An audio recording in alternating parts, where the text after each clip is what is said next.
Bago po tayo magsimula, nagpapashoutout po si Ma'am Precious, Saina, Sarina at Samantha, ang magaganda sa Candaba, Pampanga. Simulan na po natin yung kwento.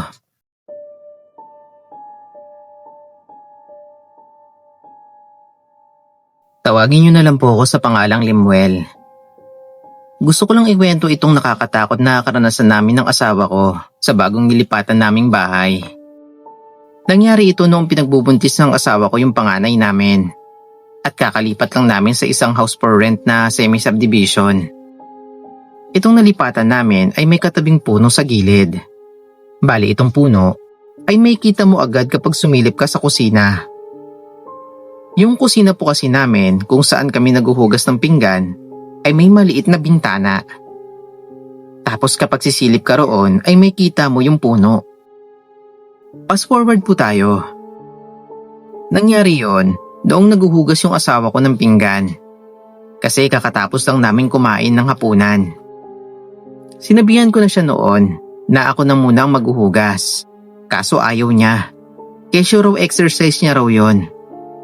So hinayaan ko po siya na maghugas. That time is nasa sala ako at nanonood ng TV. Maya-maya, nagulat ako nung sumigaw yung asawa ko na may nakita raw siyang malaking pusa na may pulang mga mata sa puno. Nakatitig daw yun sa kanya. Nung nasa kusina na ako para tingnan yung puno sa bintana, ay wala naman akong nakita. Sinabihan ko siya na magpahinga at umakyat na sa kwarto para matulog. So after nun, ay nahiga na kami at natulog. Maya-maya, nagising ako. Kasi ginigising ako ng asawa ko. Sabi niya na masakit daw ang tiyan niya. Medyo nagduda na ako nun. Naisip ko kasi na baka inaaswang na yung asawa ko. Noong bata kasi ako, kapag ganong senaryo, ang laging sinasabi ng lola ko ay may aswang daw sa paligid. So ang ginawa ko nun ay binalutan ko ng itim na kumot ang asawa ko at sumilip ako sa bintana. Pero pagsilip ko ay wala naman akong nakita. Patapos kong mag-check sa bahay ay nawala rin yung pananakit ng tiyan ng asawa ko. After po ng ilang weeks ay pinauwi ko muna yung asawa ko sa magulang niya. Kasi naisip ko na baka may aswang talaga sa tinitirahan namin. So dito na po nagsimula ang nakakakilabot na gabi ko sa bahay na yun. Kakatapos ko lang noon na maligo. Tapos napasilip ako sa puno sa bintana sa kusina. Pagtingin ko sa puno, ay nakita ko yung sinasabi ng asawa ko na malaking pusa na may kulay pulang mga mata. Tapos nagngiyaw yun ng kakaiba. Halos mapumura ako nun sa takot, Sir Ren. Kasi akmang lalapit yun papunta kung saan ako nakasilip. Agad kong pinatay ang ilaw ng kusina at tumambay ako sa kwarto. Habang nakaupo ko sa kama, ay may naririnig akong yabag sa labas ng pintuan ng kwarto. Parang may dahan-dahan na naglalakad.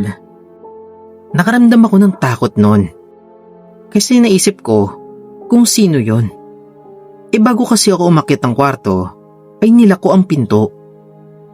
Maya-maya, may narinig akong mahabang sitsit sa tapat mismo ng pinto ng kwarto. Hindi ko sinagot yung sitsit kasi nakakakilabot yung tunog. Psst. Psst. Maya-maya, may narinig akong mahinang katok sa pinto. Halos maihi ako sa takot. Pinikit ko na lang yung mata ko at nagdasal. Mga ilang minuto ang lumipas, ay nawala rin yung paramdam sa bahay. Matapos nun, hindi ko muna kwinento sa asawa ko yung nangyari sa akin, kasi alam kong matatakot din siya. So ito naman yung experience ng asawa ko. 6 months nang nagbubuntis ang asawa ko noon. Mag-isa lang siya sa bahay ng hapon, kasi nasa biyahe pa ako pauwi galing sa trabaho. Nasa sala siya that time at nagtutupi ng damit namin. Bigla raw siyang nakarinig ng doorbell. Kaya tiningnan niya kung sino yon. Naisip niya kasi na baka yung parcel ko. Nang nasa gitna raw siya, ay may matandang babae na nakatayo roon. Inausap daw siya nito at inabutan ng pagkain. Tinanggap ng asawa ko yon kasi ayaw niyang maging bastos sa matanda.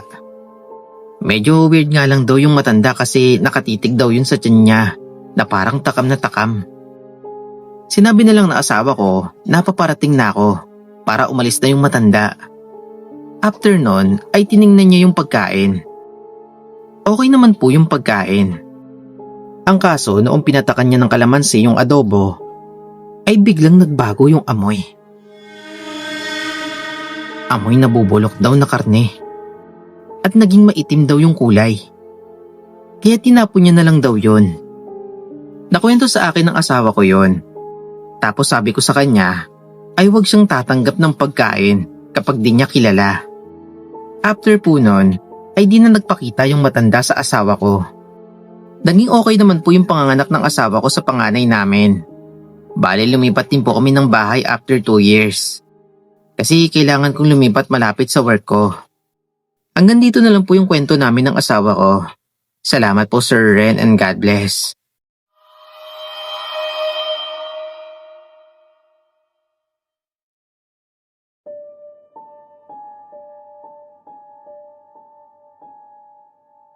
Magandang araw po sa inyo. Tawagin niyo na lang po ako sa pangalang Mara. Matagal na po ako nakikinig sa channel niyo. Kaya napaisip ako noon na what if mapakinggan din ng listener itong kwento ko. Kaya nang magkaroon po ako ng time, ay nag-email po agad ako sa inyo. Nung nasa college pa ako, ay madalas akong mag-isa sa bahay. Kasi parehas na nagtatrabaho ang magulang ko.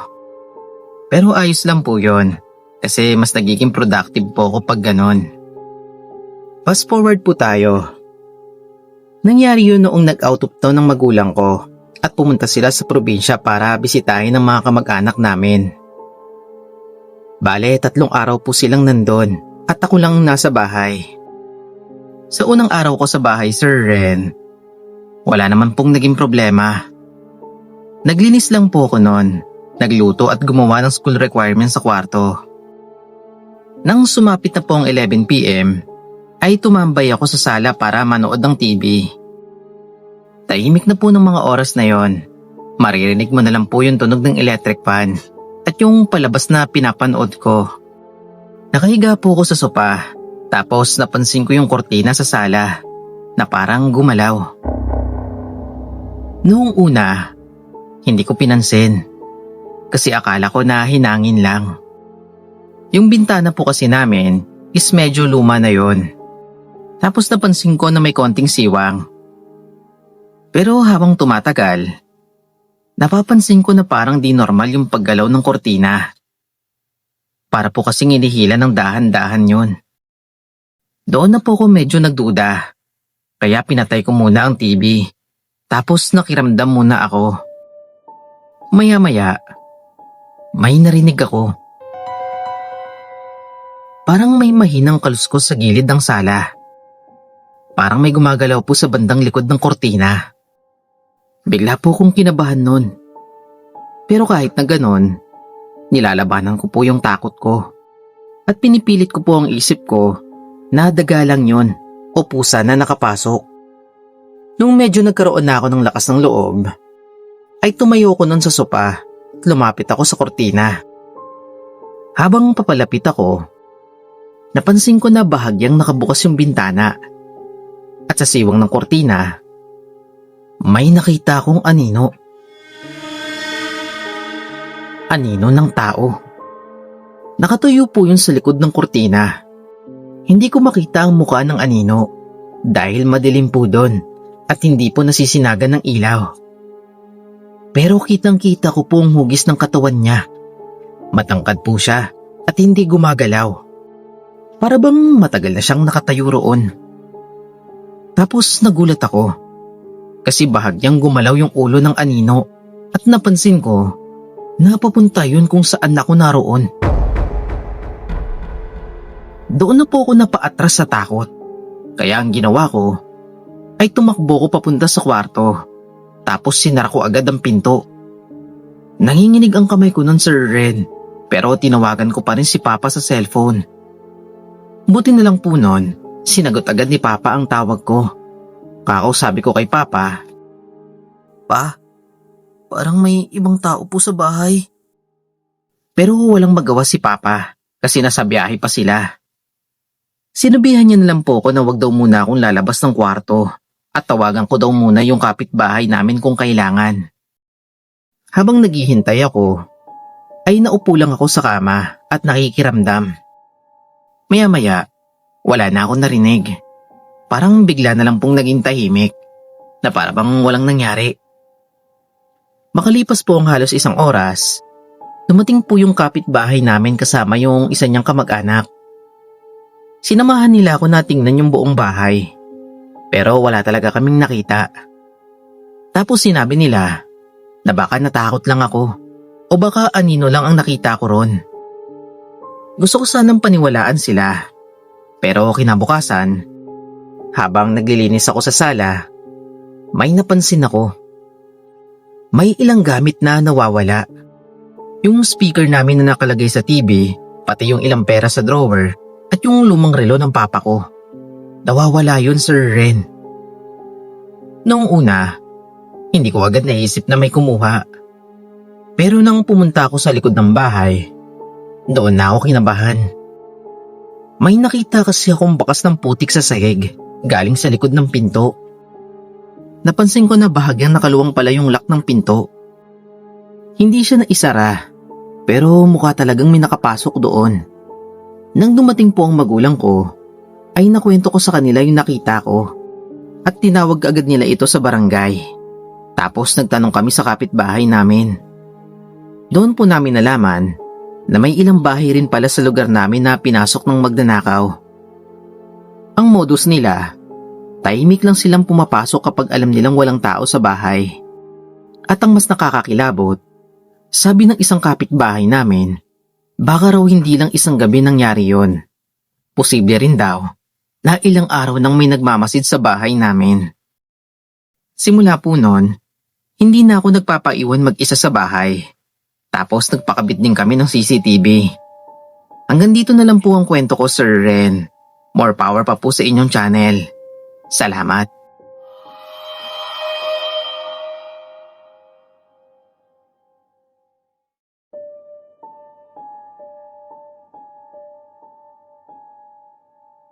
Ako po si Kia. Mahilig talaga ako makinig ng mga horror stories. Bale, na-discover ko po itong channel nyo noong nag-i-scroll ako sa feed ko sa Spotify. Tapos naisipan ko na i-share itong creepy experience ko. Noong nakatira pa ako sa isang maliit na apartment na malapit sa work ko. Ganito po yun. Galing ako sa trabaho at sobrang pagod ako noon. Pagdating ko sa apartment, ay kumain lang ako ng hapunan. Tapos naligo at humiga agad ako. Bandang 12:00 ng gabi, tulog na ako nito. Nagulat ako nang biglang tumunog ang phone ko.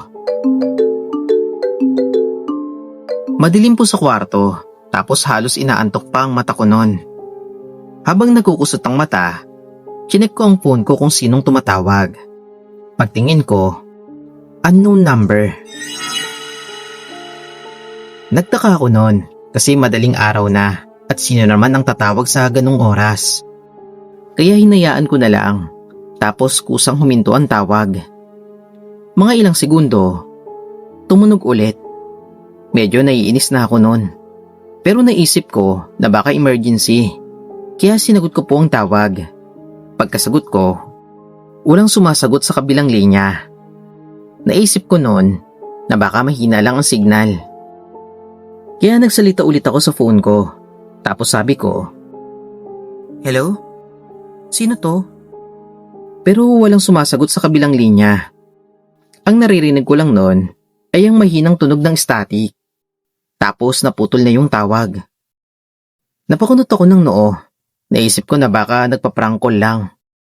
Pero hindi pa lumilipas ang 1 minuto ay tumunog ulit. Pagtingin ko, parehong numero pa rin ang tumatawag. Sa pagkakataong yon, hindi ko na sinagot. Pinatay ko na lang po yung phone ko at tinabi ko na lang sa unan. Tapos natulog na lang ulit ako. Habang natutulog ako, nanaginip pala ako, Sir Ren. Tapos napaginipan ko yung best friend ko na matagal nang patay. Yung kinamatay niya po is hit and run habang tumatawid sa kalsada. Doon po sa panaginip ko ay nasa kalsada kaming pareho. Bali na sa magkabila kaming kalsada. Tapos parang naulit yung senaryo kung paano siya namatay. Tapos doon sa panaginip ko matapos siyang masagasaan ng kotse ay kitang kita ko yung kamay niya na inaabot ako na para bang humihingi ng tulong. Tapos sinatawag niya ang pangalan ko. Gia. Gia. Nagising ako matapos nun na may luha sa mga mata. Pagtingin ko sa orasan ay umaga na pala. Bali nag-asikaso na lang ako para pumasok. After a week ay nagparamdam yung best friend ko sa akin. Nakatambay ako nun sa kusina at nag-i-scroll sa phone ko kasi kakatapos ko lang kumain ng hapunan nun. Maya-maya may napansin akong anino na malapit sa pinto ng CR. Bali sa peripheral vision ko to. Pagharap ko sa CR ay biglang nawala yung anino na nakita ko. Naisip ko na di ko yun anino kasi nakaupo ako. Yung anino na nakita ko ay nakatayo. Doon na ako nakaramdam ng kilabot at agad na tumungo sa kama para matulog. Nang makahiga na ako ay nagdasal muna ako. Pero habang nakapikit ako ay may narinig akong bumulong sa tenga ko na ang sabi, "Bakit, Gia?" Pagmulat ng mata ko ay wala naman ako nakita. Luminga ako sa kwarto pero wala talagang naroon. Kaya nagtalakbong na lang ako at pinikit ko na lang yung mata ko. Tapos nanaginip ako ulit. Napaginipan ko yung best friend ko ulit. Parehas pa rin ang senaryo sa panaginip ko noong una. Pero this time, nagising agad ako. Pagtingin ko sa phone ko, ay 3:00 na pala ng madaling araw. Madilim sa kwarto. Tapos nagulat ako nang may nakita akong figura sa gilid ng kama ko. Kilala ko yung figura na yon. Figura yon ng best friend ko. Inasot ko ng maigi yung mata ko. Naisip ko kasi na baka namamalikmata lang ako, Sir Ren. Nang medyo nawala na yung antok ko, ay nawala rin yung figura. Tapos nagdasal ulit ako. After ng pangyayaring yon, ay nakwento ko yun sa katrabaho kong si Emma. Sabi niya na baka hindi pa raw nakakatawid tong best friend ko. Sinabihan ako ni Emma na dalawin ko raw yung best friend ko sa puntod niya at tirikan ko daw ng kandila. Ginawa ko naman po yung payo sa akin ni Emma. Matapos kong gawin yon, ay hindi na nagparamdam sa akin yung best friend ko. Until now, Sir Ren, naiisip ko pa rin yung kaibigan kong yon. Siya kasi yung tipo ng tao na laging nagpapaalala sa akin kapag mali yung ginagawa ko. Hanggang dito na lang po ang kwento ko. Salamat po kung mapipili.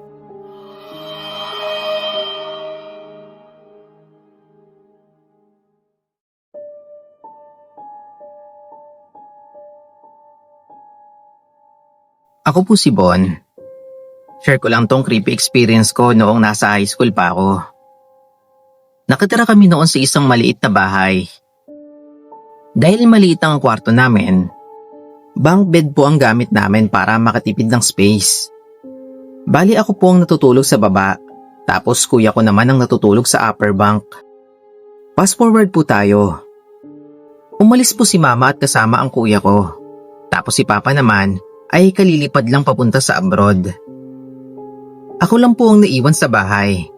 Hindi na po ako sumama kasi kailangan kong tapusin ang project ko sa school. Tapos tinanong ako ni mama noon na kung sigurado ba raw ako na kaya kong mag-isa sa bahay. Tumango po ako at sinabi ko na kaya ko. Tapos umalis na po sila noon. Bandang 10:00 ng gabi, nasa kwarto na ako. Nakahiga ako sa kama habang naglalaro ng cellphone. Habang nakatingin ako sa cellphone ko, bigla ko naramdaman na gumalaw ang kama. Noong una, mahina lang yon, na parang may umupo sa kabilang parte. Luminga po ako sa paligid. Wala naman po ako nakitang tao. Naisip ko na baka gumalaw lang ako kaya umalog yon. Kaya binaliwala ko na lang po. Maya-maya, umugoy ulit yon. Napatingin po ako sa taas ng upper bunk. Doon na ako nakaramdam ng kaba. Dahil doon mismo nanggagaling ang paggalaw. Parang may taong dahan-dahan na inuuga ang kama. Hindi ko agad binuksan ang ilaw. Nakatitig lang ako sa taas ng upper bunk habang nakahiga. Inisip ko na maluwag lang siguro ang kama. Pero sa totoo lang, alam kong hindi yun normal. Dahan-dahan kong inabot ang switch ng ilaw. Pagkabukas ko, doon na tumigil ang paggalaw ng upper bunk. Tapos tumingin ako sa upper bunk. Pagtingin ko, walang tao. Tapos nakatupi lang ang kumot. Doon na ako nakahinga ng maluwag, Sir Ren. Kasi naisip ko na baka imahinasyon ko lang siguro yon. So pinatay ko ulit ang ilaw. Humiga na lang ulit ako at pinili ko na makatulog. Pero ilang segundo ang lumipas, umuga na naman. Pero ngayon, mas malakas na kaysa kanina. Gumagalaw po ang bakal ng kama nun na parang may nakaupo sa taas. Doon na ako napaupo at agad kong binuksan ulit ang ilaw. At gaya ng dati, wala pa ring tao. Pero may napansin ako na kakaiba. Yung unan sa upper bunk na kanina lang nakalagay sa gilid, ngayon, nasa gitna na parang may gumamit. Hindi ko na alam kung anong gagawin ko ng oras na yon. Lumabas na lang ako sa kwarto at pumunta muna sa sala. Tapos doon ako naupo hanggang madaling araw. Kinabukasan, dumating na sila mama at kuya. Sinabi ko agad sa kuya ko kung anong nangyari. Pero tinawanan niya lang ako ng una. Sinabi niya na baka natamaan ko lang daw yung kama. Pero nang mapansin niya yung takbo ng kwento ko, ay doon na siya natahimik. Tinanong ko siya kung may problema ba sa upper bunk. Tapos doon niya na po sinabi na actually daw, may napapansin na raw siya doon. Nagtaka ako, kaya tinanong ko siya kung ano. Sabi niya, noong siya pa ang natutulog sa taas, madalas daw siyang magising dahil pakiramdam niya may gumagalaw daw sa ilalim ng kama. Minsan daw, parang may humihila sa kumot niya. Pero hindi niya lang daw sinasabi sa amin dahil ayaw niya daw matakot kami. After po nun, pinalitan na lang po yung bunk bed namin ng bago. Hanggang ngayon, Sir Ren, di ko alam kung ano ba talagang naninirahan sa bunk bed na yon. Pero ayaw ko na ring isipin. Baka siguro may mga bagay talaga na hindi dapat malaman.